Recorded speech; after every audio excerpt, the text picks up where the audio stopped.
ไม่สูงค่ะเมื่อได้เป็นวันที่5เดือนธันวาคมที่4ปี2526ในตอนในข่าวใส่หมอหอมมีข่าว3ตอนเตมาเปิ้นเผาค่ะตอนที่1ตั้งหันถึงแขเกี่ยวกับไปลองเมืองโฮมตุ่มไหว้หลังเสแลจอมจึงใหม่ข่าวเที่ยงตอนหนึ่ง10จึงเมืองอันแขกว่าโล่งตื้นหนำตีสุดพี่น้องเฮาคาล่ำด้วยว่าเป็นเมืองไหลพองค่ะข่าวเที่ยงตอนหนึ่งค่ะรวงของสร้างเฮ็ดออกแห้งทัดที่ในเมืองแขสายงายเงาลายเป็นหือพองแหน่ดอก อ่อนตั้งเปิ้นได้ก็เข้ามาถ่อมด้วยข่าวโหในอ่อนตั้งค่ะ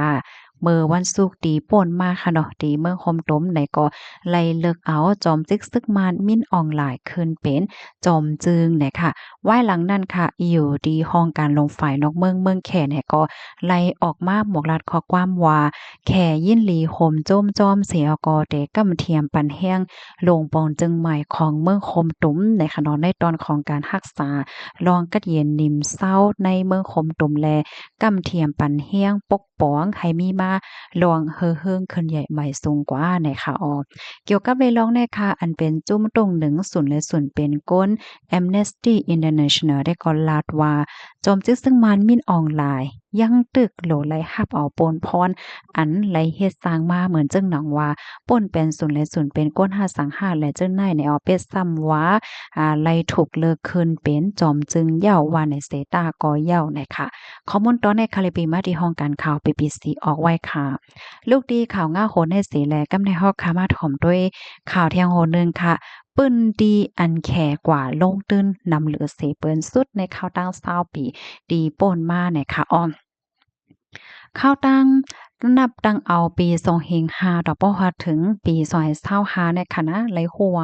คอมบานีแขค่ะไหลกว่าลงตื้นต่างวันต่างเมืองเนาะเมืองที่อันนำเดอะเซเปิลสุดที่1ได้ก็เป็นเมืองอเมริกาในเนาะหลายๆก็เตตกใจจอกแม่นค่ะเฮียงเลยว่าจังนั้นไหนเพราะว่าเฮาขามาถ่อมด้วยในข่าวได้ก็2เมืองในก็ใกล้มีลองตอกแตกกันให้แน่จอกแม่นค่ะ เป็นซ้ำว่าลวงจำใจฝ่ายตั้งการเมืองวงกลางอเมริกันและตั้งแขในมันมีลองเค็งแขงอยู่พองว่าในสเตตาก้อยกะว่าข้อมูลลวงอันแขมาลงตื้นที่เมืองอเมริกาในเดก็เต็นเลยว่านำที่สุดในค่ะออกเพราะว่ามานับส่วนโฮมกันตั้งแต่ปี2005ต่อถึง2025ในคณะสูงถึง2ปากปลาย4.14เข็งล้านดอลลาร์อเมริกันเฮ็ดจังไหนอ้อกำไนค่ะใน10เมืองนั้นเป็นเมืองหลายๆในเข้ามาถ่อมด้วยเทียงรองตั้งหลายหัวย่อยมันกว่าค่ะเนาะที่1ก็เป็นอเมริกาค่ะเนาะที่2เนี่ยเป็นออสเตรเลียค่ะ1ปากปลาย8.12เฮงล้านดอลลาร์อเมริกันที่3เนี่ยเป็นเมืองอังกฤษค่ะ1ปากปลาย6.58เฮงล้านดอลลาร์อเมริกันที่4เนี่ยเป็นบราซิลค่ะ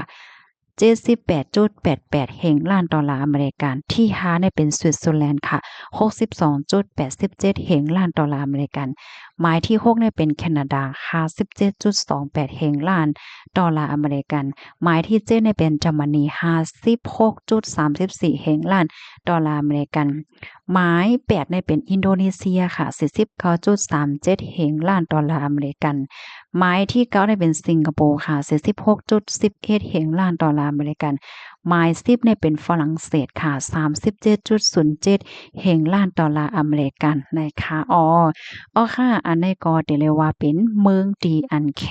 กว่าลงตื้นกว่าเหตุการณ์ป้ายมักมีนำเลือเสเปิ้นสุดนะคะเนาะข้อมูลตอนในคาลิเปมาที่ห้องการเขาวิสูแคปิตอลิสต่างไว้นะคะพี่น้องคะรับถอมเยาหันถึงจะหือพวงนะคะเนาะ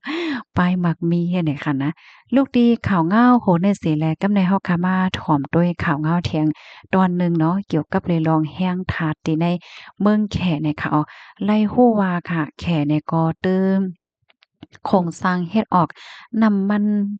มันลิปและดังก๊าซเฮ็ดจั่งใดค่ะแห้งทาดของเมืองแขเนี่ยค่ะนะก็